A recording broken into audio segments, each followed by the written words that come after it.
What if the truth of cinema wasn't written in scripts but hidden between the frames they cut?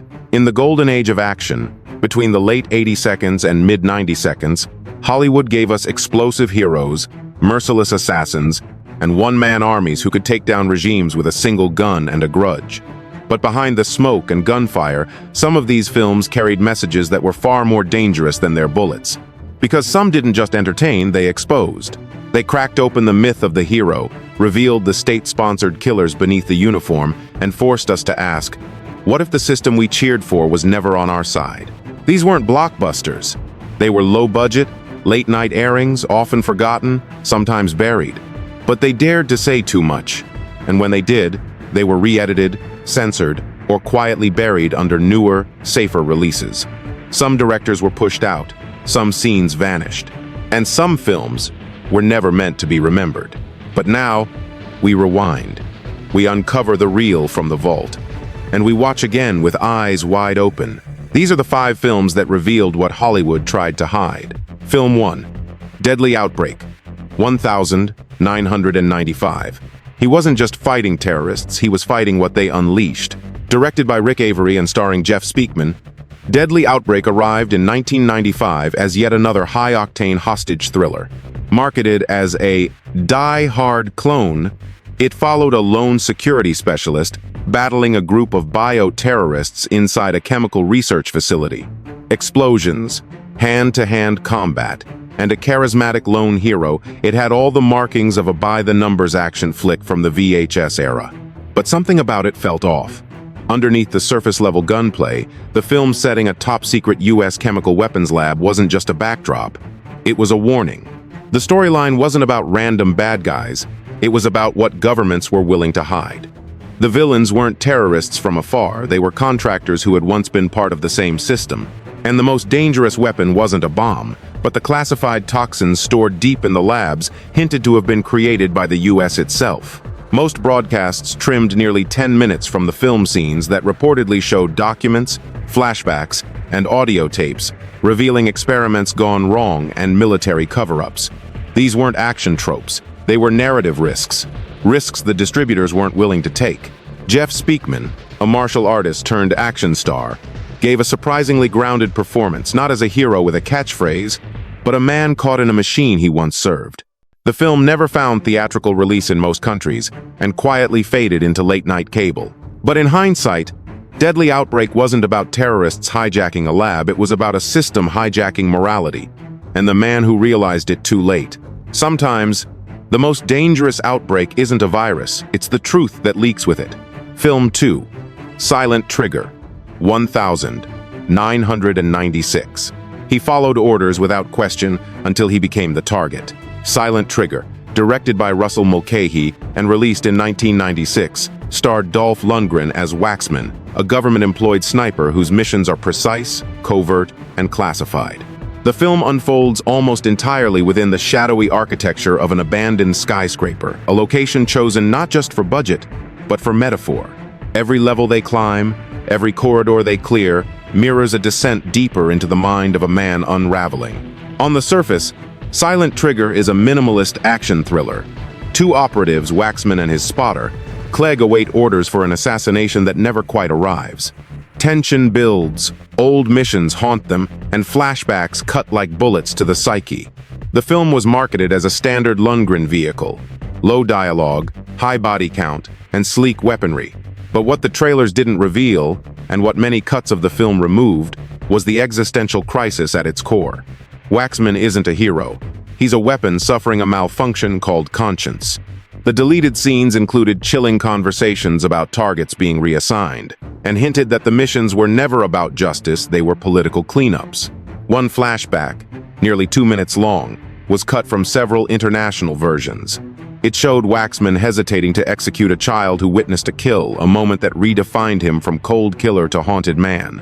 Director Russell Mulcahy, known for Highlander, originally wanted to explore the moral decay of sanctioned violence, but distributors demanded reshoots to include more action and less introspection. As a result, multiple versions of the film exist, some ending with Waxman's ambiguous escape, others suggesting his death off-screen. The uncertainty was intentional. The edits were not. What remains is a fractured film, one that tried to speak, only to be silenced in the edit bay. Because the most dangerous weapon isn't the rifle in your hands, it's the voice in your head you're told to ignore. Film 3. The Silencer, 1992. She was hired to end lives, then became the one they tried to erase. The Silencer, released in 1992 and directed by Robert Lee, is a film that barely made a sound. Starring Lynette Walden as a female assassin and Chris Mitchum, son of legendary actor Robert Mitchum, the movie was marketed as a low-budget espionage thriller and distributed directly to video shelves with little fanfare. But beneath its generic cover art and sparse press, The Silencer held a mirror to a world that most action films of its time avoided. A government that creates killers, then disposes of them when they start asking questions. At its surface, it followed a familiar path. A lone female operative assigned one final mission, only to discover she's been marked for elimination. Gunfire, car chases, and rooftop showdowns abound. But early test screenings revealed something unexpected. Audiences were disturbed not by the violence, but by the film's tone, quiet, paranoid, and saturated in mistrust. The protagonist wasn't just betrayed, she was manufactured, and her identity, like the mission itself, was scripted by a faceless system. The original script included a subplot involving a covert training program for orphans' children groomed into state-sponsored killers. In some international releases, that storyline was barely referenced, reduced to vague exposition. Several scenes in which the main character questions the reality of her memories, whether her past was real or implanted, were cut for pacing. The result was a film that felt disjointed, but in its uncut form, was closer to a psychological breakdown disguised as an action plot. Critics dismissed it. The studio forgot it. But those who watched closely saw something rare, a film not about silencing enemies, but about how power silences its own. The Silencer wasn't just the title, it was the message. And in 1992, that message proved too unsettling to hear. Film 4. One-Man Force, 1989. He was the law until the law left him behind. One-Man Force, released in 1989 and directed by Dale Trevelyan, was built on the brute presence of John Matuszak, a former NFL player turned cult film figure. Marketed as a no-holds-barred revenge flick, it told the story of renegade cop Jack Hardball Stryker, who wages a one-man war on the drug lords responsible for his partner's death. The title promised chaos, the VHS cover delivered muscle, and the film itself offered something far stranger. On the surface, it plays like an angry cop fantasy, a familiar mold in the wake of Dirty Harry and Cobra. But as the film unfolds, the violence becomes less cathartic and more disturbing. Stryker doesn't just defy authority, he obliterates it. He breaks into precincts, he tortures suspects, he levels entire buildings. The camera doesn't cheer, it observes, quietly, uncomfortably. And that's where One-Man Force begins to shift. What most viewers missed or ignored was the film's slow reveal, that Stryker is no longer protecting justice. He's addicted to the illusion of control. The original cut of the film reportedly included voiceover narration, a confession from Stryker himself, reflecting on how grief and rage consumed his sense of right and wrong. Those monologues were removed in final distribution, replaced with thudding soundtracks and cut-heavy edits. John Matuszak, battling real-life health issues during production, brought a rawness to the role that veered dangerously close to collapse. Some critics dismissed it as overacting. Others saw it as something more human, a broken man, using violence not for justice, but to fill the silence left by loss. One-Man Force didn't fail because it was absurd. It failed because it hit too close to the American myth of the righteous vigilante and asked what happens when that myth turns its gun inward. In the end, it wasn't a movie about revenge. It was a confession that the system never cared, and neither did the man who broke it. Film 5. Point of No Return, 1993. She died in prison and was reborn as someone the government could control.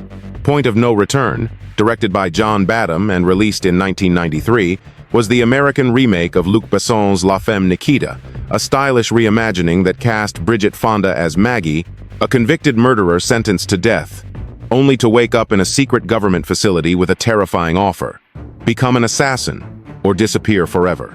At face value, the film is sleek and seductive. It sold itself as a glossy action drama, polished with Hollywood production values and a moody, romantic score. Critics compared it unfavorably to the French original, calling it diluted, softened, and less daring. But that criticism missed the point because Point of No Return was never trying to mimic Besson. It was trying to bury what he revealed. In the original Nikita, the transformation is tragic, the violence clinical, and the manipulation devastating. In Point of No Return, those elements were present until they weren't. Entire sequences that highlighted Maggie's emotional instability, the trauma of her conditioning, and her growing realization that she was being turned into a product were removed or rewritten. A scene in which she screams at her handler during a mission, begging to know who she really is, was reshot to make her appear more composed. One cut even removed a subtle but haunting moment, Maggie staring at her reflection in the mirror, whispering, "Who did they bury?" Bridget Fonda delivers a performance laced with conflict, but the studio demanded a redemption arc, a strong female lead who walks away with power. But in truth, Maggie never escaped. The agency simply stopped needing her.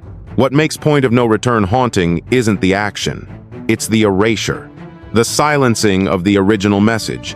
That sometimes, the most terrifying kind of imprisonment is to be turned into something useful, because when you lose your past, your name, and your choice, there is no return. Bonus fact: some films were forgotten by audiences. Others were forgotten on purpose. In 1990, a film called Cabin by the Lake was written, not released. Intended as a low-budget psychological thriller, it followed a government-employed psychiatrist who secretly conducted empathy eradication experiments on trauma victims, training them to become emotionless field operatives. The script was optioned by a small production company. Filming began under the working title Project Lazarus, and then, nothing. To this day, no finished cut of the film has ever surfaced. The director, a former military consultant, reportedly walked off mid-production. Cast members who spoke later said that scenes were altered without explanation, rewritten to remove references to real psychiatric programs rumored to have existed during the Cold War. One actor described the script as a horror movie wearing a thriller's mask. The only surviving footage exists in the form of a leaked VHS screener, passed around film collector circles. What's visible is grainy, incomplete, and chilling.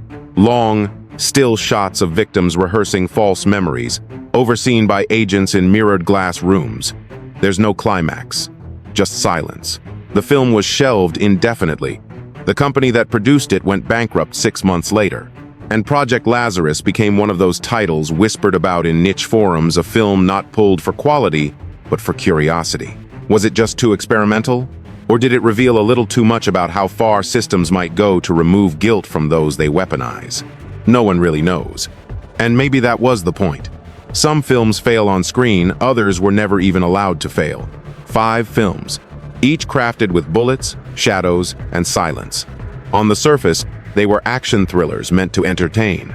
But beneath the choreography of explosions and gunfire, they whispered something far more dangerous: that heroes can be programmed, that violence is an industry, and that sometimes the greatest enemy isn't the one pulling the trigger, but the one who trained the hand that does.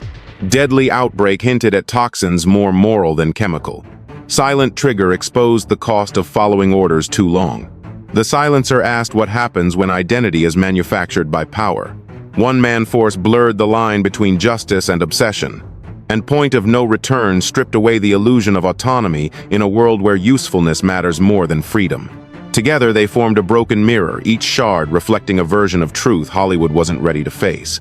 Not because these stories were lies, but because they told too much truth too plainly. Cinema has always been a battleground between spectacle and subtext. These films didn't just cross that line, they bled over it. In cinema, every reel hides a reality, and every cut hides a confession. So now it's your turn. Which of these films do you think revealed too much, and which one deserved to be seen uncensored? Let us know what you saw between the edits. Real secrets. Where the truth was always in the edit,